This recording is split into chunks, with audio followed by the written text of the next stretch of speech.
La Organización Mundial de la Salud busca sexualizar a tus hijos. ¿No me creen? Vamos a verlo. Antes de continuar con el video, te quiero dar la sorpresa de quién va a ser el ponente especial para el Día del Hombre 2024. Y va a ser nada más y nada menos que Danán en su primera aparición en México. Así es, Danán viene por primera vez en México para el evento del 19 de noviembre, Día del Hombre, boletos ya a la venta con 50% de descuento en el link que está aquí en la descripción del video. De manera concreta estamos hablando de cómo están utilizando el concepto de educación sexual integral para así incluir en las currículas y planes de estudio temas, tópicos, así como profesores que lo que buscan es incentivar el desarrollo de la sexualidad en niños. Y para respaldar esta afirmación es que el día de hoy vamos a estar leyendo un documento oficial de la Organización Mundial de la Salud llamado Estándares de Educación Sexual para Europa de la Oficina Regional de la Organización Mundial de la Salud para Europa. Documento que, como establece en su propia página 11, busca precisamente desarrollar la sexualidad de niños y adolescentes de una manera satisfactoria, positiva y saludable. Con lo cual el propio documento nos está diciendo que sí, lo que buscan es desarrollar la sexualidad de niños. Más aún, también buscan que este tipo de documentos tengan incidencia para las autoridades educativas de los distintos países al tratar de persuadirlos para incluir estos temas en sus planes educativos integrales en todos los niveles básicos de educación. Y también para que los políticos generen leyes que obliguen a las escuelas a la impartición de estos temas en sus currículas. Y en ese sentido, uno de los argumentos centrales que se esgrimen dentro del propio documento habla precisamente acerca de cómo, como los niños tienen caracteres sexuados que se van desarrollando desde su primera infancia, es completamente necesario que se les expliquen estos temas de una manera formal, es decir, a través de las instituciones que brindan servicios de educación por parte del gobierno, con lo cual dejan completamente de lado la incidencia que pudieran tener los padres en sus propios hijos para tratar de matizar o explicar algunas de estas temáticas. Y es que, por ejemplo, si nosotros nos vamos a la definición de sexualidad que se esgrime en este documento, nos vamos a dar cuenta que consideran a la sexualidad como un aspecto central del ser humano durante toda su vida, desde su nacimiento, que además comprende sexo, género, identidades, roles, orientación sexual, erotismo, placer, intimidad y reproducción. No conforme con esto, también hablan acerca de cómo se experimenta y expresa a través de pensamientos, fantasías, deseos, creencias, actitudes, valores, comportamientos, prácticas, roles y relaciones. De paso te dicen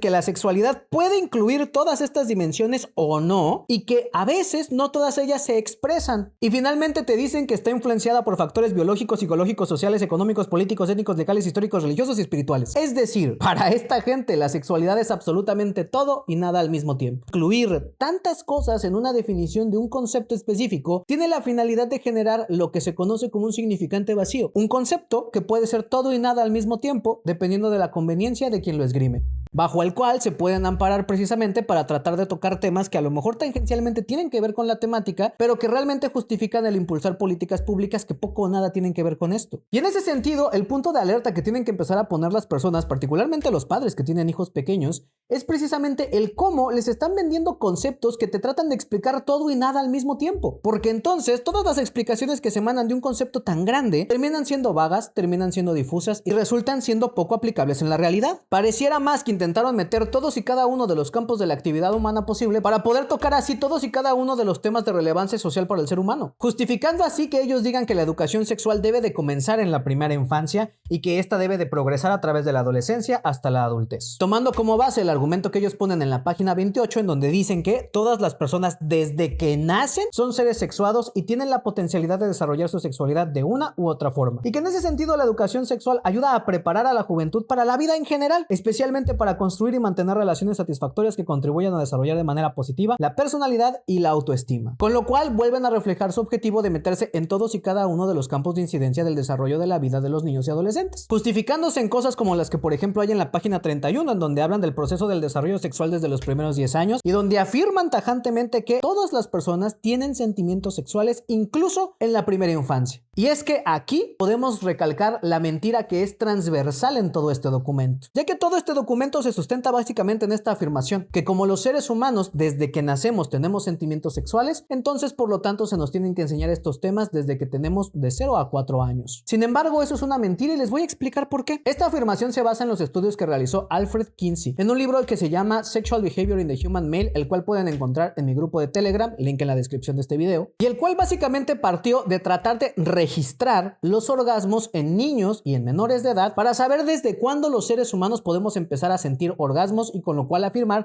desde cuándo empezamos a desarrollar estos sentimientos sexuales. Sin embargo, si ustedes se van a las páginas 160 y 161 de ese documento, se van a encontrar con la metodología que utilizó Alfred Kinsey para definir y registrar los supuestos orgasmos. A la postre te dice que dichas descripciones fueron proveídas a partir de las observaciones que hicieron a adultos sobre 196 preadolescentes niños.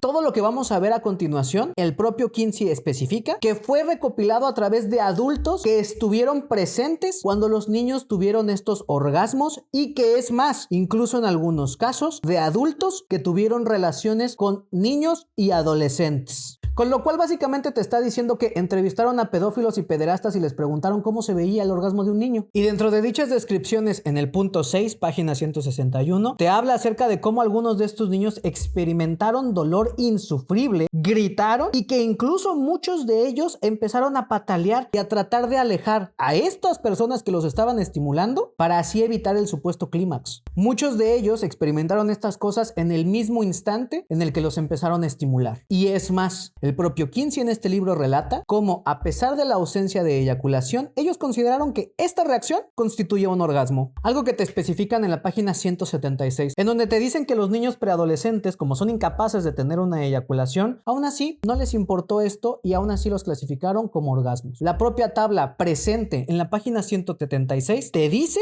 que empezaron con niños desde los 2 meses. Y por si no me habías estado siguiendo la conversación hasta este punto, te la resumo muy simple. Estos datos los recopilaron a partir de entrevistas que hicieron a pedófilos y pederastas que estimularon niños desde los 2 meses y registraron respuestas que son consistentes con la descripción de una violación y lo clasificaron como un orgasmo, para así poder llegar a la afirmación de que los seres humanos experimentamos sentimientos sexuales desde el nacimiento. En ese sentido y con toda esta información ya presente, podemos caer en cuenta de que dicha afirmación es completamente falsa.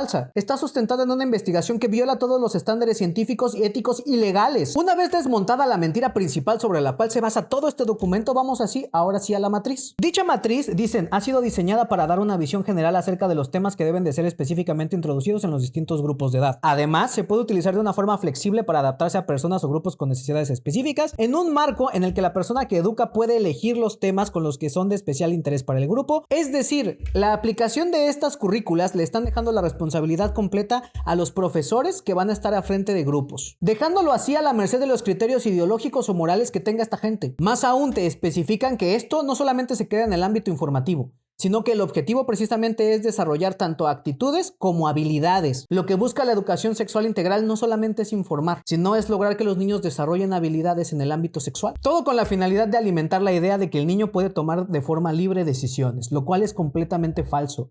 Ningún niño está capacitado para tomar una decisión en el ámbito sexual, tenga la edad que tenga. Ningún niño debería de tener en su mentecita que puede decir o consentir una relación sexual. Ninguno. Fomentar la idea de que tienen el derecho a decidir desde que son niños es abrirle la puerta precisamente a que personas adultas, aprovechándose de la capacidad cognitiva limitada de los niños, se aprovechen de ellos y los manipulen para así sacar un consentimiento a partir de esta manipulación. Algo particularmente grave cuando hablamos, por ejemplo, de que dicha matriz de educación sexual empieza desde los 0 a los 4 años y termina en los 15 años o más. Si nosotros vemos la primera tabla, que es de 0 a 4 años, nos vamos a dar cuenta, por ejemplo, en la franja de la sexualidad, que ellos hablan de el goce y el placer cuando tocamos nuestro propio cuerpo, la masturbación de la primera infancia, que el hecho de que el placer físico es una experiencia propia, cercana y normal de la vida, así como la ternura y la cercanía física como una expresión del amor y el afecto. Plantean desarrollarle conocimiento a niños de 0 a 4 años sobre masturbación, bajo la idea de que como los niños nacen con la capacidad de desarrollar sentimientos sexuales, entonces ellos nacen con la capacidad de sentir placer cuando ellos tocan sus partes íntimas. Algo que ya desmentimos desmontando cómo se hizo la investigación de Alfred Kinsey que da pie a estas afirmaciones. Por lo cual, si nosotros ya sabemos que es falso que los niños nazcan con sentimientos sexuales, también es falso que ellos sientan placer a la estimulación de sus partes íntimas. Por lo tanto, la masturbación de primera infancia no existe. Más aún, desde los 0 a los 4 años ya les empiezan a meter la idea de la identidad de género cuando les refieren que tienen que tomar conciencia de su identidad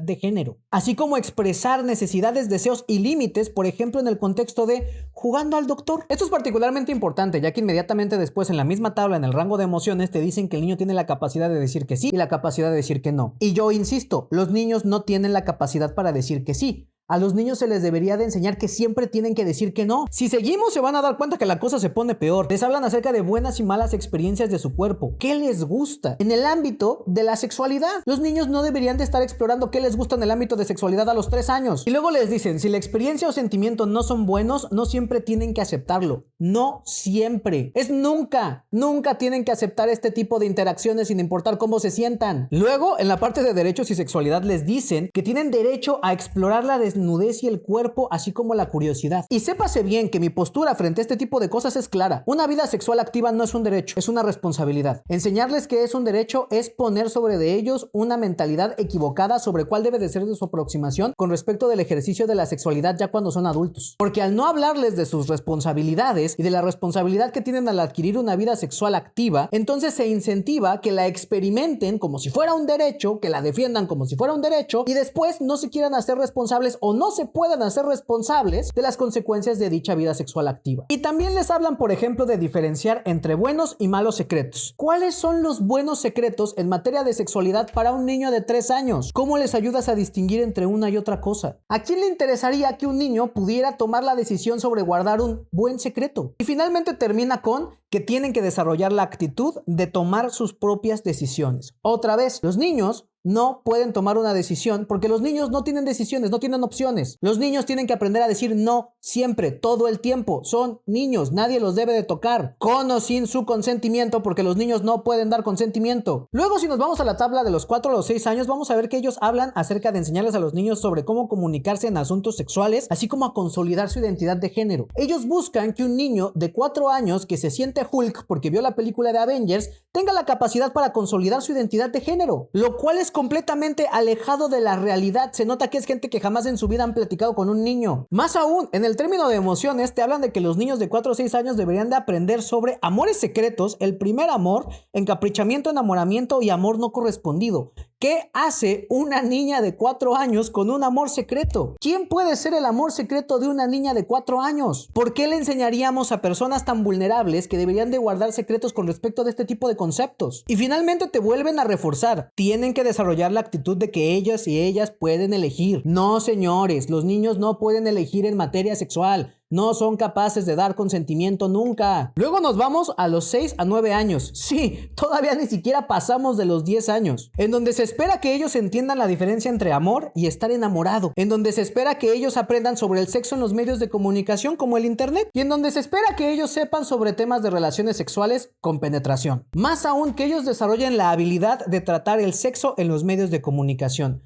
Aquí van 2 preguntas. La primera de ellas, ¿qué hace un niño de 9 años con acceso a medios de comunicación como el internet sin supervisión de un adulto? La segunda de ellas es, ¿por qué nos interesa que un niño sepa tratar temas de sexualidad en internet sin supervisión de un adulto? Y la tercera pregunta, por si no quedaba claro, es, ¿con quién el niño trataría temas de sexualidad en internet sin la supervisión de un adulto? Todo este planteamiento está sustentado de que va a haber niños que van a tener acceso a internet sin supervisión de adulto y que van a estar hablando de temas de sexualidad con quién sabe quién. Luego, en el ámbito de las emociones, plantean enseñarles la diferencia entre amistad, amor y lujuria. Plantean enseñarles sobre lujuria a niños de menos de 10 años. Luego, en la parte de derechos y sexualidad, plantean enseñarles sobre el derecho a la libre expresión, así como los derechos sexuales de los niños y niñas. Cuando otra vez los niños no pueden tener derechos sexuales porque los niños no pueden tener una vida sexual activa. Y es que, claro, semánticamente suena bonito hablar de derechos sexuales para niñas, niños y adolescentes. Sin embargo, cuando tú lo analizas con un poco de lógica, lo que estás dejando de manera implícita al aceptar que tienen derechos en su vida sexual es que tienen una vida sexual, lo cual no debería de estar pasando. Y en ese sentido, hablarles, por ejemplo, también del derecho a la libre expresión es particularmente preocupante, porque estamos hablando de niños de 6 a 9 años para quienes estos conceptos se pueden manifestar de formas muy diferentes y que con leyes como por ejemplo las que hay ya en Estados Unidos, en donde el gobierno puede retirarle la guardia y custodia de sus hijos a sus padres cuando ellos, en lugar de ir a hormonar a sus hijos ante la primera señal de que el niño dijo que quería ser niña, en lugar, por ejemplo, de preguntarle, oye hijo, ¿por qué tienes esta idea? ¿Quién te la metió? ¿De dónde lo escuchaste? escuchaste y cuáles son tus razones, que a lo mejor nada tienen que ver con que quieras iniciar un proceso de transición, pero sí tiene que ver con explicarte, por ejemplo, a lo mejor de que un niño también puede jugar con las muñecas y no por eso deja de ser niño. Lo único que hace es confundir más a los pequeñitos, cimentando la idea de que tienen que hacer una transición cuando muchas veces no es el caso. Continuando, de 9 a 12 años, ellos buscan enseñarles a los niños sobre los diferentes tipos de anticonceptivos y su uso. Uso de anticonceptivos para niños de 9 a 12 años. ¿Por qué un niño de 9 a 12 años tendría que aprender cómo usar un anticonceptivo si no debería de estar teniendo relaciones sexuales en primer lugar? Y llegamos a la joya de la corona. Primera experiencia sexual. El placer, la masturbación, el orgasmo, así como las diferencias entre la identidad de género y el sexo biológico. Estos 4 puntos alcanzarían para un video en sí mismos por separado. Sin embargo, no nos da el tiempo. Así que vamos rápido. 1. ¿Por qué le tendrías que estar hablando a una niña de 9 años sobre su primera experiencia sexual? ¿Por qué deberías de estarles incentivando la cuestión de la masturbación? Como si no queda claro en todo el documento, esto busca hablarlo de manera positiva, incentivándolo, dejando en claro que es algo bueno, que es algo que deben de explorar, que es algo que deben de intentar. Y estamos hablando de personas que están incentivando a niñas de 9 años a autoexplorarse en estos términos. Más aún, te hablan de que tienen que desarrollar la habilidad de tomar una decisión consciente de tener o no experiencias sexuales. ¿De verdad esperan que un niño de 9 a 12 años pueda tomar una decisión consciente sobre un tema tan delicado? Los niños no tienen la capacidad para dar consentimiento.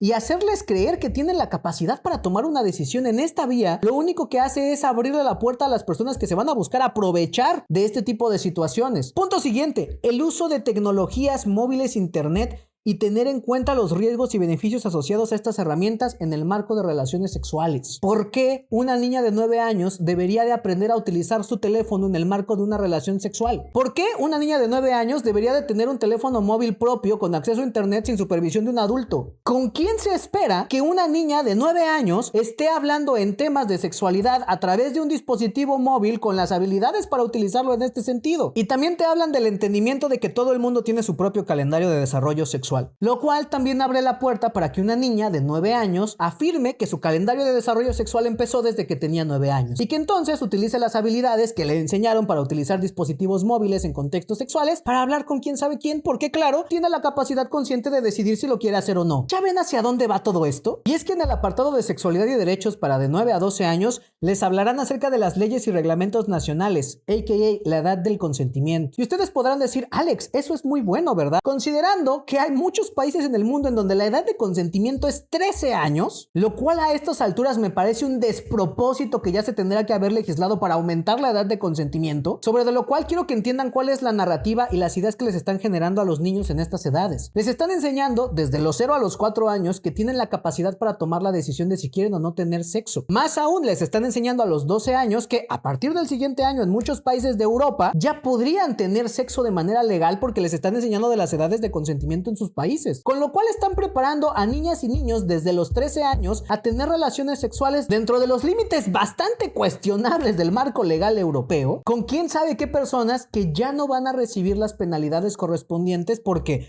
oh sorpresa, resulta que el niño dio su consentimiento. Si esto no te dejan claro cuál es el riesgo de incorporar esto a las currículas escolares, yo no sé qué lo sea. Más aún, por ejemplo, en edades de 15 o más, si nos vamos al ámbito de fertilidad y reproducción, planean enseñarles a jóvenes adolescentes acerca de los vientres de alquiler, así como la reproducción asistida. Y uno se preguntaría, Alex, ¿cuál es la finalidad de tocar estos temas para mujeres adolescentes entre los 15 años? Y yo les pregunto, ¿de verdad todavía no hacen esa conexión? ¿No consideran curioso que a una mujer de 15 años, a quien le han implementado durante toda su vida la idea de que puede tomar decisiones completamente libres sobre todos los ámbitos de su cuerpo en materia sexual, le enseñen que también hay un negocio con la parte de los vientres de alquiler justo antes de entrar a la edad reproductiva en donde más probabilidades tiene de poder rentar su vientre a otras personas? Y si lo acompañamos con el punto de sexualidad en donde se plantea enseñarles a las adolescentes sobre las relaciones sexuales comerciales, incluidas la prostitución, pero también el sexo a cambio de pequeños regalos, comidas, salidas nocturnas o pequeñas cantidades de dinero, entonces, ¿qué les deja esto? Que a niñas de 15 años, a quien ya les enseñaste a utilizar dispositivos móviles en contextos sexuales además de internet, a quien ya les enseñaste que pueden tomar decisiones sobre todos estos ámbitos de manera independiente, que nadie les puede decir nada, a quien ya les dijiste que técnicamente, legalmente ya están dentro de las edades correspondientes para dar consentimiento, ahora les enseñas que pueden monetizar con eso. ¿Quién es el mercado para contenido que van a empezar a generar estas adolescentes? En resumen, como ustedes pueden ver, este documento cuenta con muchísimos puntos cuestionables. Y es que la parte preocupante de todo esto es que los mezclan y los esconden con puntos que sí son necesarios. Y a partir de los puntos que sí son necesarios tratan de justificar los puntos cuestionables. Como por ejemplo, el hecho de que les enseñes tú a los niños cuáles son las partes de su cuerpo y identificar debidamente dichas partes para que nadie las pueda tocar, me parece algo que debe de ser positivo y que sí se debe de enseñar. Sin embargo, esto no justifica enseñarle a una niña de 9 a 12 años a utilizar teléfonos móviles en contextos sexuales. En ese sentido, lo que yo creo que se debe de incentivar es la inclusión de los padres de familia en las discusiones en materia de educación sexual para sus hijos. Porque sépase bien, tú como padre deberías de tener el derecho de opinar sobre la educación que se le va a dar a tus hijos y no hacerle caso a narrativas absurdas que tratan de hacer ver a los padres de familia como extremos religiosos fanáticos católicos mojigatos para así desestimar las genuinas preocupaciones que ellos tienen sobre la educación de sus hijos. En ese sentido, mi invitación para todos ustedes es que este tipo de documentos los revisen, los analicen y sobre todo los empiecen a comparar con los libros de texto que se empiezan a darles a sus hijos, ya que muchas de estas cosas que ya se están aplicando en Europa no van a tardar en empezar a ser importadas a México. Y por lo tanto, es responsabilidad de ustedes como padre de familia y de todos como sociedad en general empezar a generar un ojo crítico que empiece a poner en jaque a estos documentos y empiece a destapar todas las porquerías que encubren. Recuerden siempre, proteger a los niños es un deber de todos.